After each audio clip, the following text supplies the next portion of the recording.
სალამი. მოგესალმებით მეგობრებო, ლიმინალურ სივრცეში მე მარიამი ვარ. მე ანა. მე ნია. და დღეს ვისაუბრებთ ისეთ ძალიან საჭირო და საკმაოდ მტკივნეულ თემაზე, როგორც არის პირველი ნაბიჯის გადადგმისა და ცვლილებების შიში.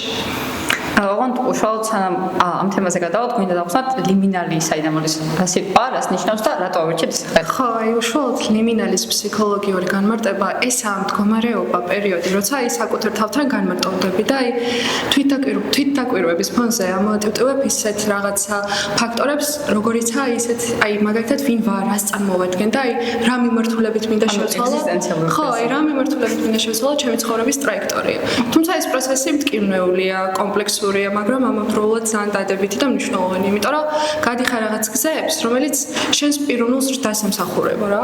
ხო, რაც შეეხება ზოგადად ლიმინალის როგორც ასეთი სახელწოდების წარმომავლობას, ბერძნული სიტყვაა და ფილოსოფიაში მას განმარტავენ როგორც გარდამავალ პერიოდს, ასე ვთქვათ, ეს არის პერიოდი ადამიანისთვის, როდესაც რაღაც ძველს ტოვებს, უკვე გადადის ახალში, ან ცვლილებების გზაზეა და შესაბამისად, როდესაც სახელწოდების არჩევის დროს გვქონდა რამდენიმე არჩევანი, ლიმინალი ყველაზე ახლოს იდგა ჩვენთან, იმიტომ რომ ზუსტად ასახავდა იმ ცვლილებებს, რომელთან ჭიდილიც მოგვიწია ზოგადად და დაბრკოლებები, რომელიც ამ ცვლილებების გზაზე იყო და გარდა ამისა, პირველი თემაც მაქსიმალურად დავუკავშირეთ სახელწოდებას და ჩვენს კონცეფციას და სანამ უშუალოდ თემაზე გადავალთ, მინდა რომ მოკლედ აღწეროთ თქვენთვის როგორი იყო აი ეს ცვლილების გზა, როგორიცაა სკოლიდან უნივერსიტეტში გადმოსვლა, იმიტომ რომ ზოგადად ვფიქრობ, რომ ჩვენი თავისთვის და ზოგადად ყველაზე ახლო თემა ეგაა რა. ჩვენი ასაკის ხალხისთვის, იმიტომ რომ პირადად ჩემთვის მაგალითად უნივერსიტეტში შემოსვლის პირველი დღეც სამრთული იყო, იმიტომ რომ ჯერ რო გიწევს იმის გააზრება, რომ რაღაცა სამოვლო პროფესიას ირჩევ და შეიძლება მთელი ცხოვრება იმ რაღაცას დაუკავშირო, რაც მე რო არ მოგეწონოს ვერ შეცვალო და რაღაც ძალიან ბევრი ჩალენჯი და ტკივილის ამბავია, მაგრამ აი მაგალითად სკოლიდან რომ მიდიხარ უნივერსიტეტში, თან როცა ყველა გაფრთხილებს, რომ სკოლა და უნივერსიტეტი განსხვავდება ძალიან ერთმანეთისგან, ანუ რაღაც შიშსა და შფოთვას იწვევს და რომ მოდიხარ და რო ხვდები, რომ დიდად არ განსხვავდება, იმიტომ რომ მაინც ხელის აწევა და ის გიწევს რა ქვია ადგომა ფელზე და გაგვეცლის ჩაბარება, იმიტომ რომ მართლა ჩაბარება იყო პირველ სასემინარო შეხვედრასაც პირადად მე მქონდა და ჩვენ იმიტომ რომ ხსენები ვართ ამით. ხო, მაგას თავი რა დავინებდები, სულ თავიდან რა დავიწყოთ ზოგადად. ფიქრობ, რომ ყველაზე მნიშვნელოვანი არის მაინც ის რა განწყობით მოდიხარ ნებისმიერ საქმეზე, არა მხოლოდ უნივერსიტეტზე, სკოლაზე საუბარიან თუნდაც გამოცდებზე, რა განწყობითაც და რა პირველი შთაბეჭდილებების გაქვს ზოგადად ჩამოყალიბებული ამ გარემოზე, ისე მიმდინარეობს შემდეგ პროცესიც, იმიტომ რომ ჩვენ სამი როცა ამ თემას განვიხილავდით ძალიან დეტალურად, აღმოჩნდა, რომ სხვადასხვა გამოცდილება გქონდა პირველი დღიდან და აი ეს განაპირობა ზუსტად იმან რა შთაბეჭდილებებით და რა განწყობით მოვედით რა. აი მაგალითად განწყობას რო შევეხოთ, განწყობა და პირველი საბეჭდილება იმდანაც ახლოს არის ერთმანეთთან კავშირში და იმდანაც დიდი ჯაჭვი აქვს, რომ აი მაგალითად ჩემი და ნიას პირველი შეხვედრა. იყო ძალიან სასაცილო, იმიტომ რომ იმდანაც ცუდი წინა განწყობა მქონდა და წინა პირობა, უხასიათოდ ვიყავი ძალიან და ნიას არაფერი არ დაუშავებია, არანაირი ბრალეულობაში არ იყო და არ მომწონდა რა, ანუ პირველად ნიას რო შევხვდი, გადაწყვეტე რომ მე ერთობ არ მომწონს, ანუ მიუხედავად იმისა, რომ ნიასთან არასდროს არ მილაპარაკე, არ ვიცოდი ვინ იყო. უბრალოდ მხოლოდ იმიტომ, რომ ჩემი განწყობა იყო რაღაც არასასიამოვნო და წინასწარ რომ ვიყავი უხასიათო და ვდექი და ეს განწყობა გადავიტანე ყველაზე ვინც იმ ოთახში და იმ პერიოდში ჩემგვერდით იყო. და ნია მოყვა ძალიან ხელში. და მარისთან რაც შეეხება, ანუ მიუხედავად იმისა, რომ უნივერსიტეტში მოვედი იმ განწყობით, რომ მე ახალი მეგობრები არ მჭირდება და არ მოპირება რაფის შეცვლას და უნივერსიტეტში არავის გაცნობას, მარი იყო პირველი ადამიანი, ვინც გამიღიმა. ანუ გამარჯობა მითხრა და გამიღიმა, იმიტომ რომ ისეთი ხასიათით შემოვედი, რომ სემინარის ბოლომდე გვერდით არავიდან მომიჯდა. და მარი იყო ერთ-ერთი, ვინც შემოხედა და გამარჯობა მითხრა და გამიღიმა. ხო, აი მარი ისეთი ტიპაჟის ადამიანია, რომ აი პირდაპირ კომფორტთან ასოცირდება. აი მახსოვს, რომ აი ოთახში როცა შევედი, აი ისეთი ჰარმონია იყო, რომ რავი რა, აი პირველი იყავი, ვინც მართლა ჩვენ მოგვესალმა რა და გაგვიღიმა და ეს მოსალმებაც და ეს გაღიმებაც იმდენად აუთენტური იყო და იმდენად გულწრფელი, რომ აი გამიჩნდა სრული, რომ მინდა რომ ეს ადამიანი უფრო ახლოს გავიცნოთ და აი საწადოს მაინც მივაღწია. მანიფესტაციები.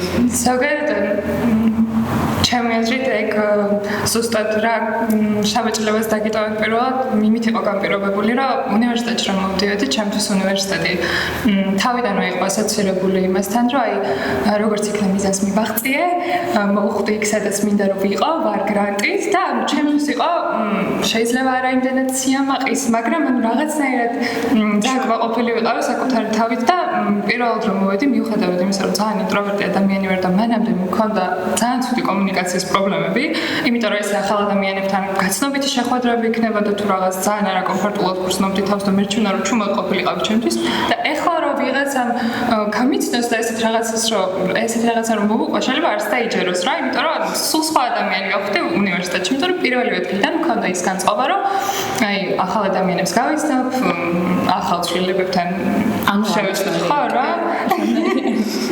ხოდა იმდენად დადებითი ენერგია იყო მე თვითონაც გრძნობდი რომ ძალიან დადებითი აური და დადებითი ენერგიით შემოვედი და ცხოვრებაში რა არ წარმომედგინა მეორე სემინარზე რომ შემოვიდა ბატონი დავითი და რო ეკითხა რომ ჯგუფხელი ვინ იქნება და ვინ დამეხმარე და იმიტომ რომ პირველ კურსზე ძალიან ბევრი პრობლემაა და ძალიან ბევრი დახმარება მჭირდება და რაღაცა აი უბრალოდ ინსტინქტურად დაუფიქრებულად დავწე ხელი რასაც არასდროს არ გავაკეთებდი რა იმდენად დადებითი ენერგიით ვიყავი დამხტული და ისე ხო აი რა მომცა ყველა მაშინაც იმიტომ რომ დადებითი აურა გაქვს მართლა სერიოზულად ხო მაგრამ არავინ არ მიცნობდა მეც ხო ეს ყველას გავუღებენ მაგით ანუ ზოგადად უნივერსიტეტში მოსვლა უდიდესი ცვლილებაა მით უმეტეს როცა ხვდები რომ აი მაგალითად პირადად ჩემი გამოცდილება ის იყო რომ მე-11 კლასი რომ დავიწყე მასწავლებელთან სიარული იმას ვიაზრებდი რომ ყველა მეგობარს სამეგობრო წრეში უკვე თავისი საქონდა და არჩეული და ყველა მიცოდა რა უნდა გაეკეთებინა და მე რო ხვდებოდი რომ რაღაცისგან განშორება მიწევდა და კიდე ახალ დამოუკიდებელ სივრცეში შესვლა იმასთან ანუ მარტო რეალობასთან დარჩენა არ მინდოდა რომ ამ ხალხს უნდა ვშორებოდ და ეგ გამიჭირდა ყველაზე მეტად და ახალი ადამიანები უნდა გავეს და მაგიტო იმდენად ვიყავი მე კიდე იყო რაღაც პრობლემები და ჩაბარებასთან დაკავშირებით ვთქვათ რომ ანუ არ იყო ეს უნივერსიტეტი ჩემი პირველი არჩევანი სამწუხაროდ. ხოდა იმ განწყობით მოდიდი და ჩემთან მივედი და ვეუბნები რომ მეთქი მე არ ვაპირებ არავის განცნობას და უნივერსიტეტში მე არ ვიქნები კარგი ადამიანი და მოსწავლე და რაღაც ეხები რა. შენ ვერ მიგიშველებოდ მართლა. და ანუ თან როდესაც ადაპტაციის გავლა გიწევს და პირველ კურსზე მიდიხარ და ხვდება ესეთი საგნები რომელიც შენს პროფესიასთან კავშირში არ არის, მით უმეტეს გიჭირს. და ძალიან გაფრთხილებს. თან ეცი რა მომენტია მოცულობაც თვითონ ძალიან დიდი იყო. აი პირადად მე დაწყებითიდან საბაზისო განათლებაზე ძალიან გამიჭირდა გადასვლა, იმიტომ რომ აი სკოლაში თუ 5-6 კვირდის დამუშავება მიწევდა მაქსიმუმ, უნივერსიტეტში აი პირველივე კვირას მინიმუმ ერთ საგანში 60 კვირდი მქონდა დასამუშავებელი.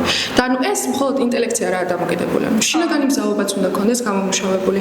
აი შინაგანი რესურსი, ძლიერინების ყოფა, რაც იმ კონკრეტულ მომენტში მე არ მქონდა. იმიტომ რომ აი ჩემი მთელი ესე რომ ვთქვათ ენერგია ჩავახსოვე აბიტურიენტობის პერიოდში გამოცდებს და შესაბამისად არ ვიყავი მზად გადავიწვი და ეს ენერგია გაქრა რა ფაქტობრივად. ყველაზე მკინეული კიდე რა არის სკოლაში რომ 1000-ანი ხარ და ძალიან кайფ ფულები რო გაქვს და უნივერსიტეტში მოდიხარ და პირველ ცუთხულას რო მგონია რომ ყველაფერი დამთავრდა.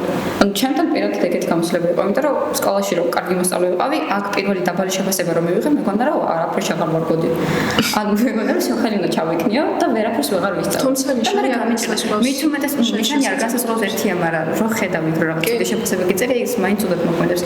თან ანუ მიჭირდა ყოველ შემთხვევაში გამოდი მოყევი და საზოგადოებას უყურე და წარადგინე რაღაც არ იყო ჩემთვის კომფორტული. მით უმეტეს ეს ძალიან წითლდები სახაზე და ამაზე კომენტარის გაკეთებული ხო, ვისთავად, ხო. ისე შეიძლება ახლა ვსაუბრობთ კიდე წარსული გამოცდილებიდან გამომდინარე. თქვენთვის როგორი იყო აი რა შეხედოთ და შეადაროთ საკუთარი თავი ისე საკუთარ თავს რა როგორ უმკლავდებოდ ცვლილებას დიდ ცვლილებებს ადრე და როგორ უმკლავდები ახლა. აი მაგალითად ანუ მე რო დავიწყო თვითონ ეს პროექტი და ამ პროექტის რეალიზება, ორგანიზება ანუ არ ვიცი ყველაფერი ძალიან დიდ ცვლილებებთან იყო დაკავშირებული ის რომ უნდა გამოსულიყავი კომფორტის ზონიდან და დისკომფორტში უნდა გვეპოვა საკუთარი თავი რომ რაღაც მხრივ განვითარებულიყავით, იმიტომ რომ ზოგადად ადამიანები ვართ, მაგაზე უნდა ვიყოთ ორიენტირებულები, ჩემთვის ყოველთვის მიზნად ეგ იყო, რომ მაქსიმალურად წინაზე წავიდე და არ გავჩერდე რაღაც ერთში. და შეიძლება ერთი პერიოდი და განსაკუთრებით თავიდან უნივერსიტეტში დისკომფორტი იყო ის, რომ ყოველდღე უნდა მოსულიყავი საკუთარი თავი უნდა გამოგიხატა მაქსიმალურად, ამ ცვლილებებს უნდა შეგვებოდი, მაგრამ ხომ შევეგუეთ რა? კი. და გადახვედი მეორე კურსს. მეორე კურსს ამთავრებ და რაღაცნაირად ეს პროცესი ხო კომფორტული გახდა. იცი რა მომენტია, აი ახლა ჩემს გამლილ ვერსიას რო ვუყურებ და აი ახლანდელ ვერსიას, აი თამამად შემიძლია რომ აი მარტივად ადაპტირდი. ამ შევეგუე. ყველაზე მნიშვნელოვანი ალბათ ცვლილებებთან მიმართებაში არის აი მიმღებლობა. არ უნდა შეეწინააღმდეგო. იმიტომ რომ თუ შეეწინააღმდეგე, ანუ პიროვნულ დესტრუქციამდე მიდიხარ ფაქტობრივად. და აი როცა მიიღებ აი საკუთარ თავს და აი სიტუაციას უკვე ყველაფერი ლაგდება რა. კომფორტის ზონიდან თუ არ გამოხვალ, ყველაზე დიდი დესტრუქცია იგი, იმიტომ რომ როდესაც საშუალება არ გაქვს, მე მაგალითად რო დავჩენილიყავი ჩემ კომფორტის ზონაში, დღეს აქ არ ვიქნებოდი და არც არ შეგებოდი ეს პროექტი. ადრე როგორი ტენდენცია მქონდა, იცი, ეს ეგრეთ წოდებული კომფორტის ზონა მქონდა შექმნილი რა. სივრცეს, რომელიც იყო აი 7 და თითქოს უსაფრთხო ხო. თუმცა რეალურად პიროვნულად არ ვიზრდებოდი და აი იყო რაღაც ისეთი განცდები, რომ ვიყავი მარტოსული. თუმცა აი დროთა განმავლობაში აი მივხვდი, რომ ეს უცნობი და რაღაც ცვლილება არაა საშიში. ანუ ზრდა და განვითარება და რეალურად ემსახურება ჩემს ესე რომ ვთქვათ პიროვნულ ზრდას რა ხო? ან მაგას კიდე თავი რო დავანებად, ზოგადად განვითარებაზე რო ვართ ორიენტირებულები, ძალიან ბუნებრივი რამეა და ძალიან ბუნებრივი მოთხოვნილება, თუმცა მეორე საკითხია ისიც, რამდენად შეიძლება არაკომფორტულმა ცვლილებებმა ან მტკივნეულმა ცვლილებებმა პირად ცხოვრებაში, ჩემ შემთხვევაში მშობლების შემთხვევა იყო ესეთი, წარსული გამოცდილებიდანაც მახსენდება, ძალიან მტკივნეული ცვლილება იყო ჩემთვის, მათი დაშორება, თუმცა ის ზრდა განვითარება, ის გამოცდილება, რაც მე ამ პროცესმა მომცა და ის რომ მითხეს აქ ვარ თუნდაც იმიტომ რომ არ ვიცი, არ გავჩერებულიყავი, ყოფილიყავი განვითარებაზე ორიენტირებული ადამიანი, ყოფილიყავი ფსიქოლოგი თუნდაც და მოვსულიყავი ამ უნივერსიტეტში, ვფიქრობ, რომ ზუსტად იმ არაკომფორტულმა და მტკივნეულმა ცვლილებებმა გამოიწვია, იმიტომ რომ ყოველთვის ჩემი აზრით არის ერთი, ანუ ასე ვთქვათ, როგორ ვთქვა, სტიგმა, ხო, შაბლონი რაღაც ცხოვრებისეული, რასაც მივყვები, იმიტომ რომ ის სადაც ახლა ხარ, თუნდაც ეს იყოს არაკომფორტული, თუნდაც იყოს კომფორტული, მტკივნეული, და შეიძლება გეგონოს, რომ არანაირი გამოსავალი აღარ აქვს სიტუაციიდან, მაინც ვფიქრობ, რომ ნებისმიერი დაბრკოლება იქნება ცხოვრებაში პირიქით მიღწევა იმისთვისაა, რომ მოგიყვანოს რაღაც ერთ წერტილად. თუნდაც ის რომ თეორია, თუნდაც ის რომ რაღაცა მიიღო. კი, თუნდაც დღეს რომ აქ ვართ, იმის დამსახურებაა, რომ წარსულში მივიღეთ მტკივნეული ან პირიქით კარგი გამოცდილება. ცხოვრებისეული კანონზომიერებაა რა, ვერ გაიქცევი. ყოველდღიურად იცვლება შენი ცხოვრების რუტინა. უნდა მიეჩვიო. ანუ უნდა შეცვალო რუტინა. ხო, ვერ შეცვლი. იმიტომ რომ ცვლილება ვერასდროს ვერ იქნება, ყოველთვის ცვლილება კარგი ვერ იქნება და მომგებიანი. ანუ იცით რა იქნება, მაგრამ მე პირადად უნდა ხო, ეხა ცვლილებას პირადი აზრი. ცვლილებას პირადად მე დადებითი თვალსაზრისით ვუყურებ. აი, უარყოფითაც კიდევაც, იმიტომ რომ უარყოფითიც იმალება რაღაც დადებითი ასპექტები, რასაც შემიძლია დავეყრდნო. აი, თუნდაც უნივერსიტეტი, ჩემთვისაც არ იყო ეს უნივერსიტეტი პრიორიტეტი, მაგრამ ვიპოვე ის დასაყრდანი, აი თქვენ, ის სოციალური ურთიერთობები, რომელიც ამ 2 წლის განმავლობაში შევიძინე და გამოცდილებები, რასაც დავეყრდნანი და აი დღეს აქ მოვედი და ახლა აქ ვარ. ანუ ზოგადად კომფორტის ზონას რო შევეხოთ ისევ და ისევ განვითარებაზე ცვლილება, ანუ იმდენად თვალე უნდა გავუსწორო. მართალია რთულია და შეიძლება მტკივნეული იყოს, მაგრამ მტკივნეულ ცვლილებას უფრო მოაქვს ალბათ მეტი შედეგი და ის თეორია რა ისევ რომ ყველა ანუ მოგება და წაგება ხო რა თქმა უნდა ერთმანეთთან მეგობრები არიან, მაგრამ ანუ რაც არ უნდა მტკივნეული იყოს რაღაც ახალი გამოცდილება, ყოველთვის უკეთეს გაკვეთილს გასწრებს, ანუ ყველაში ცნობიდან გაკვეთილს სწავლობ. კი, ხო, ბრძოლა არ უნდა გაუწიო. და მე მინდა კიდე ერთი თემა შევეხო, რაც ჩემთვის ცვლილებებთანაც დაანახო საავტოტროში რო განვიხილოთ. ზოგადად ადამიანები მიზნებს რო ვისახავთ და რაღაც მომენტში ამ მიზანს ვაღწევთ, რაღაც ამოცანას გადავჭრით, მივედით მიზნამდე. რამდენად არის ჩვენში ის, რომ ვგრძნობ თავს ამაყად და არა უბრალოდ რომ ტვირთი მომიხსანი მხრები. ძალიან იშვიათად რომ გადავხედე ზოგადად ჩემს გამოცდილებას, როდის იყო რომ მე მივაღწიე მიზანს, ჩემი დასახულ მიზანს მივაღწიე და თავი ვიგრძნე ამაყად. აი ხა ეს ბოლოს. გავაკეთეთ. ალბათ რამდენიმე დღის წინ იყო პირველად რომ ვიგრძენი თავი როგორც ამაყი და არა უბრალოდ რომ რა კარგია რომ დავთავრდა რაღაც ესეთი რა. აი ეროვნულებ მაგალითად რომ გავიხსენოთ. შვება ეროვნულს ხედავდი ისე როგორც დაბრკოლება და იმიტომ რომ ძალიან მაქსიმალისტი ვარ და ვარ პერფექციონისტი, საშინელი პერფექციონისტი და აი უფრო და უფრო მეც მოვითხოვ საკუთარი თავიდან. მიუხედავად იმისა, რომ შეიძლება რაღაც მაქსიმუმს მივაღწევ, მაინც ამბიციები მაქვს, რომ უფრო მეტი მინდა. და მგონია რომ ტვირთია. ხო, მაგრამ შეიძლება რაღაც მომენტში შეგექმნას ესეთი სიტუაცია და რა თქმა უნდა შეგექმნება მიაღწევ მიზანს, ძალიან სამაყო სიტუაცია და მაგრამ ვერ გრძნობ თავს ამაყად, იმიტომ რომ ეს ყველაფერი გაგდაწორილი მხრებზე როგორც დაბრკოლება და უბრალოდ ტვირთი მოიხსენე. იმიტომ რომ მიზანს აღიქვამს როგორც ტვირთს. ხო, და ეგ ძალიან დიდი პრობლემაა ჩემი აზრით. კი, დავაიწყო და მაქედან მოდის კიდე დავაიწყო. რა თქმა უნდა. ან გაქვს უკვე. შეიძლება ხო, როდესაც ეგეთ ანუ ისევ ეროვნულების თემას რო შევეხოთ, მაგალითად ჩემთვის რთული იყო ისტორიის გამოს და განსაკუთრებით. ისტორიის გამოს და განსაკუთრებით ძალიან ვიღებდი. და ქულები რომ ნახე, ანუ მქონდა იმის იმედი, გრანტს ავიღებდი და ნუ ავიღე კანე გრანტი, მაგრამ მე მივხვდი რომ მეტი შემეძლო და მეტი უნდა გამეკეთებინა. მაგრამ იმის ნაცვლად რომ მე თავი ამაყად მეგზავნა რაღაც მინიმალური მაინც დავდე და ის შედეგი გავედი, ანუ იმ შედეგზე გავედი, რაც სხვებისთვის სანატრელია, არ მომწონდა. არ ვაღიარებდი იმას, რომ რაღაც კარგი იყო. იმიტომ რომ მეგონა რომ უკეთესი შემეძლო, ხანდა შემეძლო მართლა, მაგრამ ანუ იმდენად ვიყავი შაბლონში, რომ ანას მეტი შეუძლია ყოველთვის და მაქსიმალურად უნდა გამოსცადოს თავი და მაქსიმალურად უნდა აჩვენოს თავის შესაძლებლობები. ანუ მეგონა რომ ის რაღაც მინიმალური იყო ხაზის გადასმა ყველაფერს გავაკეთე. ხო, თან როელდებიან შენგან კიდე ეს მოლოდინის როგორც ნობდა წინასწარ ის აზრი გაქვს ჩაქსავილი, რომ შენ ძალიან კარგი ხარ და მაქსიმალურს დადებ. და რო გამოდიხარ, რო გონია რომ შენ თავზე კი არ ფიქრობ, მე ფიქრობ იმაზე, სხვებს როგორ გაუსწრები იმედი. ეს მოლოდინი. და ეს უფრო გაშინებს მე და იმ ცვლილებებისკენაც ვეღარ მიდიხარ, ცვლილებებისკენაც უნდა წახვიდე და იმას რით რომ აი როგორ ჩარჩებათ იმათ ეგ გასწრებული იმედი და როგორ მოგიბრუნდები შენ. მე რასაც დავაკვირდი, ზოგადად ფსიქოლოგიაზე ჩაბარებული ძალიან ბევრი ტრავმირებული ხალხი. კურსელი, მეგობარი, ნაცნობი, ძირითადად მოვდივართ ისეთი ადამიანები, რომლებსაც უკვე იმხელა გამოცდილება გვაქვს მიღებული რაღაცნაირად ცხოვრებისეულად, რამაც უბრალოდ გვიბიძგარა, მოდი დავეხმარები სხვა ადამიანებს, იმიტომ რომ იმიტომ რომ იმ მომენტში რომ მინდოდა რომ ჩემს გვერდით ყოფილიყო ადამიანი, რომელიც დახმარებისგან ხო, და მე ვიქნები ეს ადამიანი, ვინც ამას გააკეთა. ხო. თუმცა ჯერ საკუთარ თავს უნდა პრიორიტეტი სულ შენ უნდა იყოს. რაც პირველად უნდა იყოს პრიორიტეტი შენ და მე რეაკეთებ რაღაცას სხვის ნგან ჯერ ანუ რასაც აკეთებ შენი თავისთვის. იმ ცვლილებებსაც რომ ეჩვევი და რომ გადადგეს ნაბიჯი რომ გამოходი კომფორტ ზონიდან რა და გააკეთე. იმიტომ ხო არა რომ სხვას წაადგეს არა მე და მალის ანუ იმიტომ რომ შენი თავისთვის ხო მე უნდა იყოს პრიორიტეტული ყოველთვის. შეადგე. და იმედი ეგრე შენთვის ყველაზე დიდი ცვლილება უნივერსიტეტის ამბავს რო დავანებოსა. საინტერესო შეკითხვა. ვიცი. ჩემთვის მაგალითად წეფან როვლეშ სამეგობრო წრესთან განშორება. ხო, ეგეც აი სოციალური ურთიერთობა. მომიწევს სამეგობრო წრესთან. ან სოციალური გარშემოება ვართ მოგვიწევს, მაგრამ განშორების მომენტი ყველაზე რთულია, იმიტომ რომ ესაც ახდები, რომ ის ან მაგალითად მე ვთქვათ ყოველდღიურად ერთად ვიყავით, მე რომ ვიაზრებ, რომ ახლა ყველა ცალ-ცალკე ვართ. გაყოფილები ვართ. მე რა ვართ თქვენ უბრუნდებით, მაგრამ ხო ხდები რომ ისე ვერ უბრუნდებით როგორც ვიყავით. და ეგ მომენტი მიჭირდა ძალიან დიდი ხანი მიჭირდა.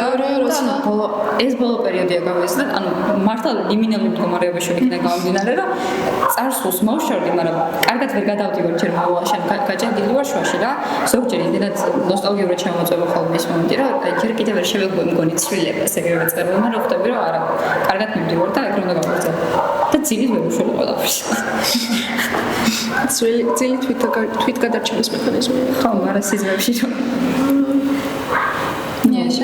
ჩემთვისაც სამეგობრო წრესგან განშორება იყო. აი, პირადად დიდი ცვლილება იყო ის, რომ აი ის უკავშირს ვერ გრძნობდი იმ რესურსს მე რაც უკან არ ბრუნდებოდა და აი ბევრჯერ ვცადე, ბევრ სამეგობრო წრესში ადაპტირება და რაღაცა მორგება და დამჭირდა აი თითქოს სხვა ადამიანის მასკის და ნიღბის მორგება და მე გავაცნობი რომ ნია არასწორია და არასწორად ისე მე ვარ პრიორიტეტი. თუ უკან არ ბრუნდება ეგ ენერგია, უბრალოდ ადექი და დატოვე.